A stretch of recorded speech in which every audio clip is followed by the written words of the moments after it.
Assalamualaikum warahmatullahi wabarakatuh. Salam ka ibu bapak guru anu kusim kuring dipika hormat, rerencangan sadaya anu kusim kuring dipika hormat. Dina waktos ieu abdi bade nyanggakeun biantara anu judulna Indonesia nu rakyatna rukun.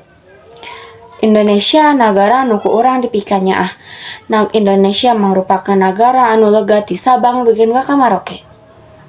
Pinuh ku karagaman budaya, basa, suku, jeung agama.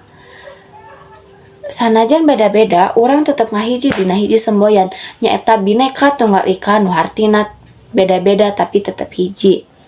Karagaman eta teh mangrupakeun kakuatan pikeun bangsa urang ti budaya Sunda, Jawa, Batak, Bugis, Dayak dugikeun ka Papua.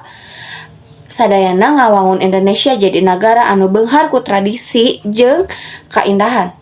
Dengan ukur budaya alam Indonesia oge luar biasa, sapertos gunung, laut, leuweung, sagara sadayana aya di dinya.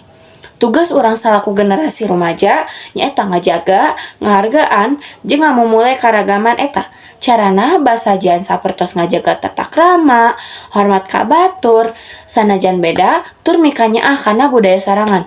Mugia urang sadaya tiasa janten warga bangsa anu hade anu bisa ngajaga karapihan jeung persatuan Indonesia. Sakitu panginten anu tiasa ku abdi didugikeun, hapunten bilih aya kakirangan atau dina bahasa aya anu kirang merenah. Hatur nuhun kana perhatosanana. Wassalamualaikum warahmatullahi wabarakatuh.